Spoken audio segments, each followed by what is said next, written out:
So,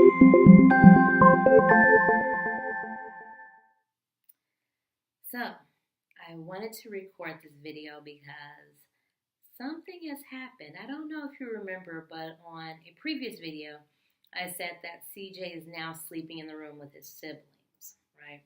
So, as you know, our kids, if they have a brother or sister, they're exposed to them as far as hearing their communication or just seeing their mannerisms or behaviors. And sometimes they pick up things, sometimes they don't.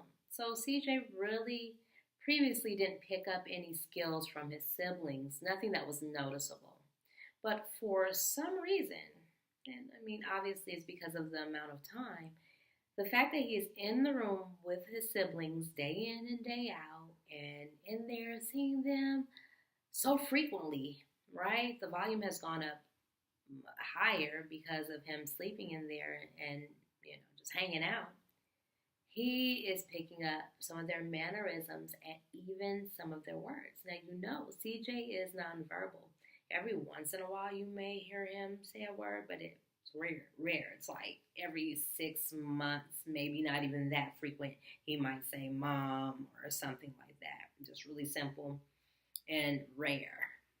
But now he is responding with yeah, and appropriately. So one day during the weekend, he handed me his cup for juice. And I said no, because it was late. It was at night. Kitchen's closed. I closed the kitchen at a certain time. I'm like, kitchen's closed. No. He's like, yeah. Like, you're going to give me some juice.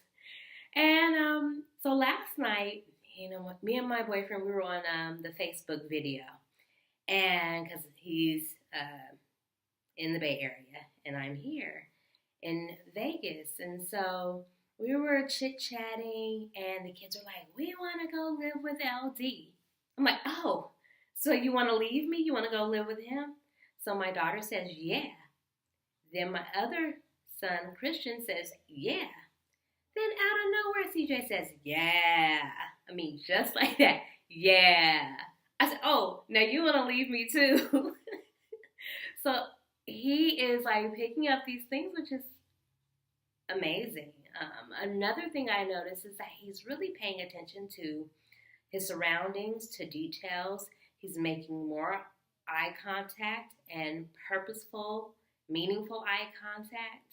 So we were walking from the car to our front door, and he stopped at this bush, and he looked at it, and he just started picking at the little leaves and branches on this bush, and he was fascinated. And so I let him just hang out there and do that, because we've been here for about 7 months or so. He just walks, makes a beeline straight to the door because it's out of routine. No, he noticed it. Another thing that happened last week is that I had to park in a different parking space than normal.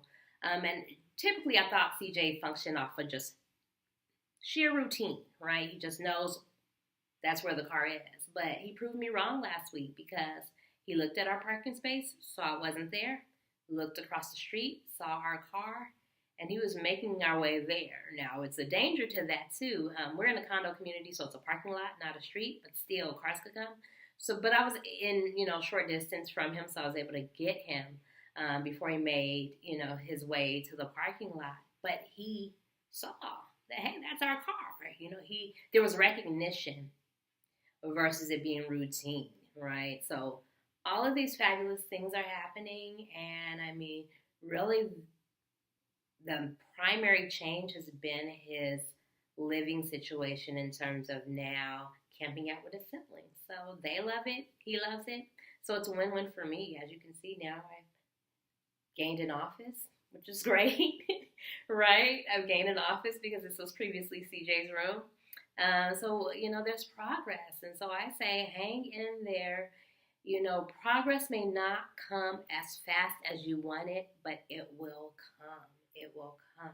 And, I'm going to be the first to admit that, I'm not doing these exercises with him or doing these routine activities with him to teach him, right? It's kind of just like learn based on your living and your surroundings. You know, most people would probably say, hey, I do this therapy with my kids 10 times a day, I do this, and that's great too. But just know, like, never feel bad about what time you're able to commit or not commit. Just do the best that you can. I always want to stress that. Do the best that you can as a special needs parent. It's tough because you're juggling so many responsibilities. So never look at someone else and say, oh, they're doing better than me, they're doing more than me. Do what you can. Always try to do the maximum of what you're able to do. Do the best that you can. And, the rest will happen, the rest will follow. That's what's happening for us. So I want to share that good news, encourage you a bit too, right? But it's good news, and like I said, hang in there, right? Progress will come.